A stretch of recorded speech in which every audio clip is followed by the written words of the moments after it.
Hello everybody, welcome back to the Bandit Variety channel. Today's video we're going to be doing is we're going to be showcasing the next weapon that I got after the Millsberg double barrel video that is on my channel. Now about that video, before we get into any of this, the original name for it was not Millsberg. In the video I said it was the Stevenson, but I changed that, and I didn't think it was really necessary to go back into the video and remake a video just because I said it once. The proper name for that double barrel is the Millsberg. Sort of like Mossberg, but it's Millsberg. Was the prominent gun making arms manufacturer. And so our next weapon today is this weapon here. This was the same dirty basement gun that I got, or basement full of junk weapon that I found up at my uncle's. That I got. I got two of these actually, but I'm not going to use the other one because it has a slightly different, stiffer bolt, and I'll just keep it in case anything happens to this. But this is the Model 04 Goliath. Goliath was a branch of Aaronfield Arms that gave us a lot of reputable guns and not so reputable guns. Reputable guns meaning like the Aaronfield rifle, the Aaronfield Herfen rifle, I believe that was a member of the Aaronfield family, the Aaronfield shotgun, repeating shotgun, as well as the UPS rifle, as it was nicknamed. That wasn't a very reputable gun, but that was an Aaronfield Arms. This is the Model 04 Goliath. This is the Model 03 Goliath, a semi-automatic and bolt action weapon that is toggleable between both bolt action and semi-automatic. This is only bolt action. Now, Paris Toys makes both of these guns. I believe these are the same guns, but this one is a little bit more detailed than this one is. And on this one, the battery compartment is on the bottom of the butt of the gun. On this one, it is on the side of the back of it. And these are basically the guns. Now, originally, I had this gun, and it had this original bolt in it, but it broke out, and so I put a new homemade bolt in it. And before that, it was the Model 02 Goliath, where you stuck a shell in there, and then you rubber banded it and shot it. Well, that didn't work very well for fighting, so it was remastered to the Model 03 Goliath, in which it was semi-automatic. And we won't be firing this today. I'm just using it as an example for comparison. We will be shooting it as I continue through Gun Showcase. Anyway, this weapon here is the Model 04 Goliath. Now, how this works is basically, they didn't have any of the shells for it, but I did. You're going to take these shells in here, and you're going to, beneficial to pull the bolt up there so that one rests under it, like that. And you're going to push another one in, like that. And so there's two under the bolt like that. And then we're going to push one up into the chamber there. So this is your setup in there. And then you're going to shut that. Now it has audio, but there was no batteries in it. I make my own sounds. Now originally, you would just shoot this, and then it ejects, feed the next one up, eject, and it is not a very great ejection system. Sometimes it bumps both bullets out, which is not very efficient, but it is working well for the most time. So sometimes you just have to ease it back. Now, these shells have 10 rings inside of them. So this is 30-30 1.25 is the caliber. So the 30-30 shell is the casing, the caliber of the casing, not the caliber of the shell that's coming out of the gun. The shell that's coming out of the gun is the balls that are inside the rings, and those are 1.25 caliber. So you're probably thinking, well, 22 caliber is barely enough to kill a man, so what's 1 caliber going to do, 1.25 caliber? Well, these come out of this gun at about 10,000 feet a second, so when a lead ball about that big is flying at your face at 10,000 feet a second, it's going to go through your skull like that. And as it's traveling through your skull, it's going to destroy your brain. And pretty much, if any part of your brain gets destroyed, it's like that, and you're dead. So these were very cost-effective shells to make, and you got many shell shots out of one shell before you ejected that shell and fed up. So you're going to get a total of 30 shots out of this weapon. So it will fire that, but it will also fire 6.5 65073. So this is an anti-tank cartridge. Now the anti-material cartridge, the round balls inside here are a lot smaller than inside. The balls inside here are a lot smaller than the ones inside the 30-30 shell. But the way this works is there's like 10 balls in here, and they all fly out at once in a wad. So when it hits a tank or a juggernaut's armor, they hit one another at like 10,000 feet a second, and they push through like a drill. So if one ball can't do it, then the next one behind it hits that ball and pushes it in further, and then 3, and then 4, and then 5, and so on. 10 balls, it just like works like a drill bit and drills through the gun. Or it's more like an impact, but it drills through the surface. And basically, with this technology, there wasn't really any armor in the world or any alloy that could stop that kind of power. So, that being said, that is how that works, and this shoots all of these out. A lot of recoil. 10,000 feet a second for a bullet is extremely fast. A bullet today fires out at about 1,800 to 2,100 feet a second, and that's extremely fast. 10,000 feet a second, mind blown. You're not even going to see that flying through the air. And a big thing with these guns, when you shoot and then you hit your target, and this happens today, so like if you make a long sniper shot and it hits your target, if you have someone standing where the target is, you'll hear the bullet hit the target and then the sound of the gun come after, because the bullet is moving faster than the speed of sound. And that is extremely fast to move faster than the speed of sound. Well, 10,000 feet, you have like 5 seconds after the projectile hits for the sound of the gun to come. That's how fast these move. And so that's very cost effective, their size, but yet there's way more damaging than a regular bullet. So, without further ado, we're just going to put off some random shots here, and then we'll shoot at some zombies. And so, what we're going to do is I'm going to load my shells up here, nice and loaded, put one in there, and then we're good. No toggleable actions with this, just bolt action. And so how this works is I'm going to shoot a shot,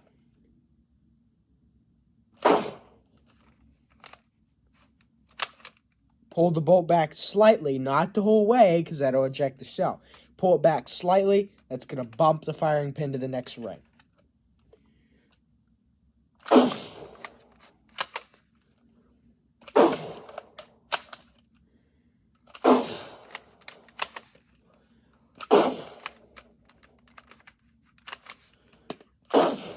It's kind of hard to do this when you're a little nervous, because then soldiers tend to like pull it back and then eject, and then it'll eject 2 of their shells, and then they'll be screwed.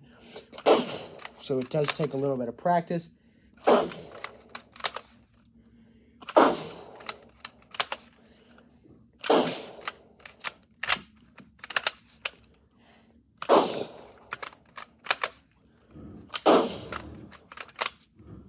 That empty casing.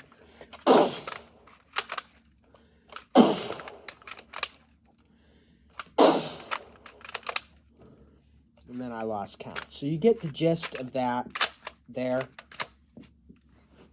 And how that works. So you're gonna get a gist, and then we're gonna fire anti-material cartridges. These do not feed well and they do not chamber well, but boy, when they do, this is an extreme result of power.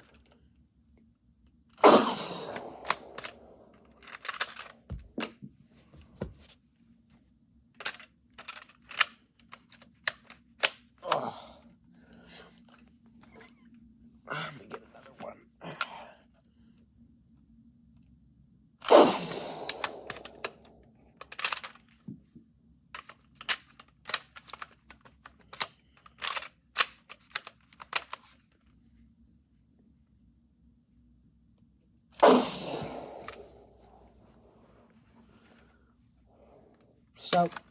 we get the gist, the basic firing of the weapon there.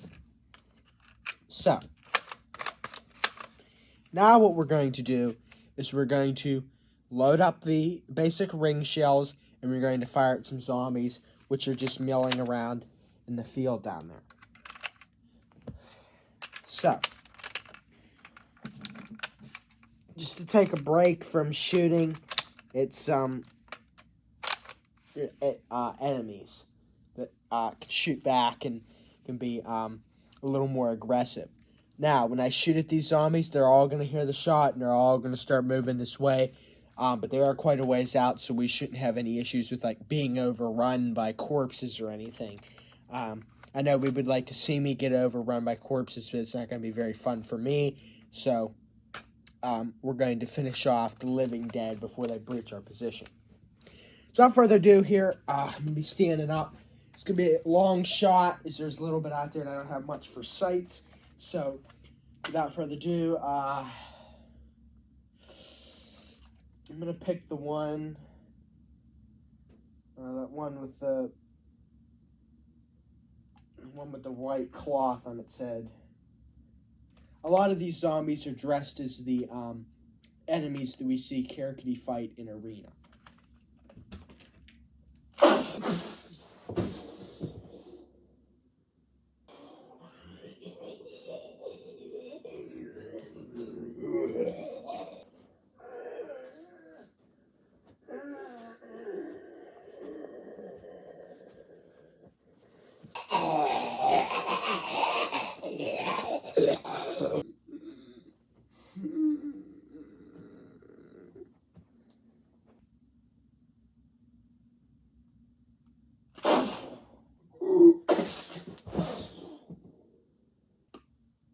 Alright, so you can kind of see there, back to what I was saying about these bullets moving extremely fast.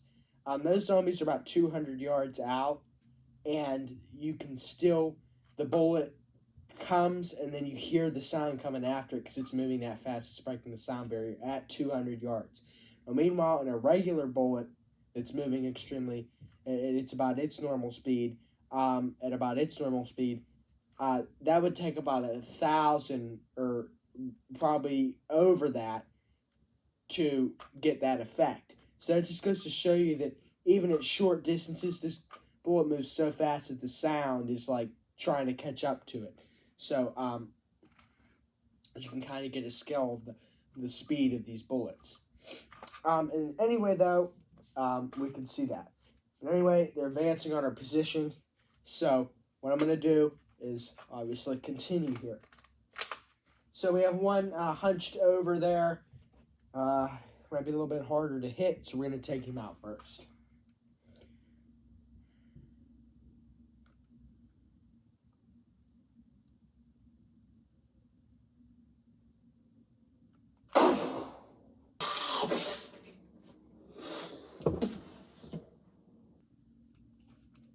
So as you can see, it literally, when it hit his glasses, it literally hardly moved them at all. It went through there so fast.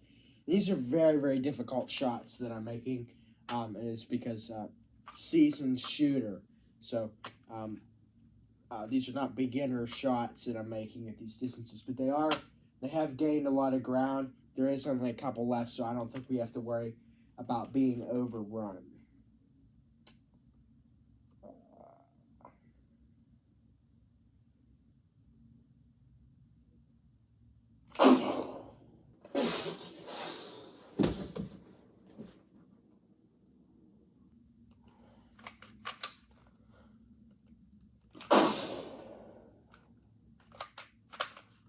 Miss.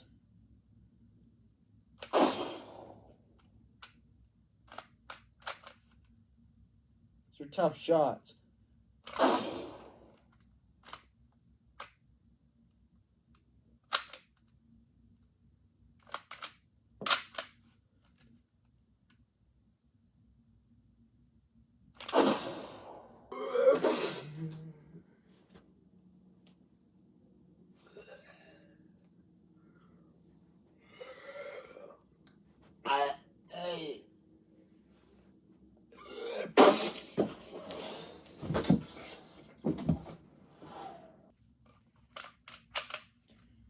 Alright, so the bullet, or the round, was actually not what ajar that, or threw that dude's mask ajar. It was actually the jerk from him jerking back from, like, you know, because zombies, they still have part of their brain lives. They still have reactions to stuff. So him being hit, that was like getting like hit in the face with like a truck flying at you is probably what that felt like. So that's a wonder that didn't, like, you know, rip his neck off with, you know, how weak their flesh is. That's actually the jerk from his head that like threw his uh uh mask ajar. And I think his neck was kind of broke, so that like he was like trying to, like, you know, so from that, um so put another round in him, and so as you can see, the the the the round hitting them is not causing that jerk. That's them just from being hit with something that hard. It's like it, it's like it's not causing them to jerk. It's like after the bullet goes out of the back, it's like their body's like stunned that something killed it that fast. So that's like just it looks like the jerk you would get hit, and sometimes they don't even jerk at all because it just goes through so fast. It's like nothing ever happened. But that's the reason for the head movements. And it looks like we actually have another one down there. It looks like it's a bucket head. Let's see if I can hit that.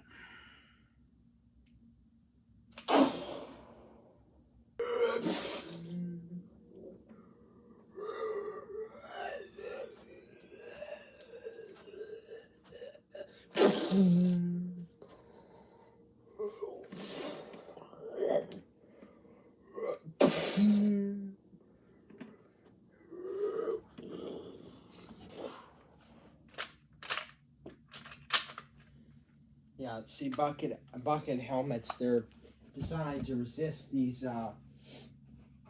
new innovations in ammunition. So I think we're going to have to use an anti-material shell here.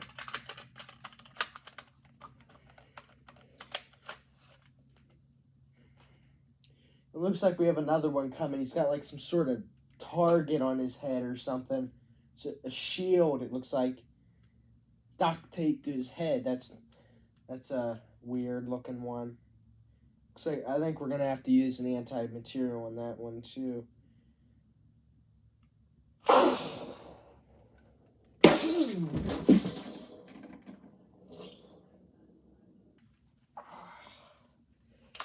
It's got a lot of crack to it.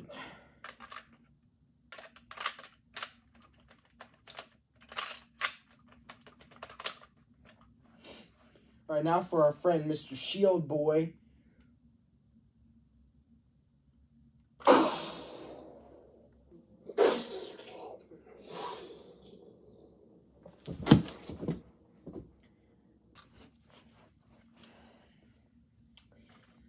Alright, so I've dealt with him pretty good, obviously.